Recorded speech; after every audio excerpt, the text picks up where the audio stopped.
Hello guys, and welcome back to another video. This is Tecno T454. It's a keypad phone and a technician brought this to me. Okay, so the phone is reported to be dead. So I would like to show you step by step how to troubleshoot a dead keypad phone. The first thing is to take readings of the battery. All right, and that is 3.9, which is very good. So the battery is fine, the battery has no problem. All right, now let's insert that battery into the phone and trigger the power key. All right, nothing is happening, the phone is not powering on. If you're interested in our online training, please DM us on the numbers on the screen. Also physical training is available. If you're interested, you can also join us. All right, so let's continue with the troubleshooting. And this multimeter is not working. Let me try it again on diode mode, and it's not working. Okay, so why would the multimeter stop and not responding? A battery could be the cause. Let's use another multimeter quickly. So that is why it is very important that you have up to like 2 multimeters or 3 multimeters in your workshop, so that when one has issue you can easily grab the other one. So let's use this for the troubleshooting. Red probe on ground and black probe to take readings. On the positive terminal we're having 0.005 and 0.05004. That's a sign of short. And on this type of multimeter you will hear the sound, the buzzer sound, though, which means there's a short circuit. The first thing you do is physical inspection. As you can see from here, it shows that technician has already tried to repair this PCB and he failed. So we are going to see how we can make this phone work. All right, so physical inspection is always very important when you are troubleshooting any mobile phone. All right, so especially when it comes to dead phones, physical inspection is very important. Now let's put our multimeter on diode mode, which the multimeter is already on. Then we are going to take readings of the components around all this IC area. Also randomly take especially those big capacitors. All right, you read for shorts. So that's how to take readings.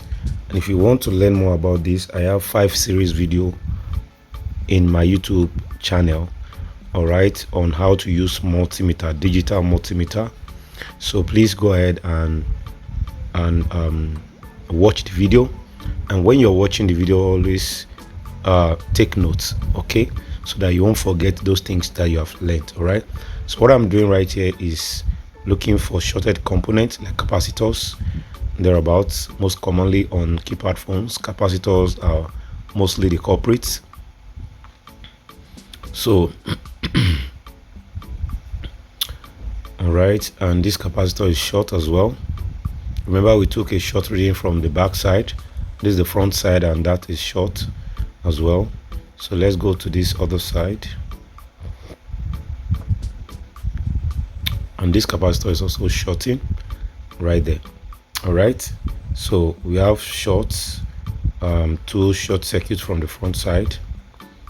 All right, and I can't really remember how many short circuits do we get. We got one from this capacitor right here. Right, that capacitor was short earlier on, it was short. All right, so we have found short around this back side and the front side. All right, if you want to learn more about this, please join our online training. Or if there's any of our videos that you watch you don't understand how we troubleshoot, please join us in the online training. We are going to explain to you. Now let's go to timer camera, and we are going to inject voltage on the VBAT line because the short is present on that line. So using my timer camera, I'm going to see where the short circuit is the heating component is coming from, and I can see it already. So I hope you are paying close attention. I'm going to try it again. Okay, I'm trying to flip the PCB now. Okay, now look at that. Look at that red spot right there, right at the top right corner, very close to the screen section. All right, so that's where the heat is coming from. So when I injected at first, I saw it from the back. So now the heat is really coming from the front side. Now the next thing is to apply rosin flux on where the thermal camera observed that the heat was coming from. Don't forget to hit the like button and subscribe to this channel for more amazing videos like this. Okay, so you need to apply your rosin. If you want to learn how to apply rosin, I have a video on my YouTube channel that already teaches you how to use rosin flux. Some people don't know how to spray the rosin on the PCB. It's very easy. Once you master the art, very easy. You follow the principles, you know how to do it. All right, so now let's inject voltage again.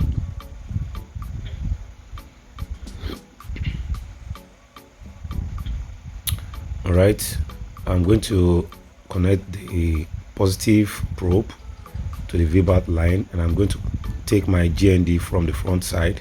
Now pay close attention at the rosin. You see that capacitor melted? It melted easily. It melted easy. So I'm sure when we remove this capacitor and we power the phone on, it should power on, because we've already gotten rid of the short circuit, and there is no more short on the VBAT line. So it's very advisable that you always replace any capacitor you remove on the PCB. It's very important. Take note on the reading of the middle terminal of that battery. It's reading 0.3 something, which is not a very good reading for the middle terminal of this particular phone. Okay, so let's power the phone on, and the phone is not powering on. Let me try it again.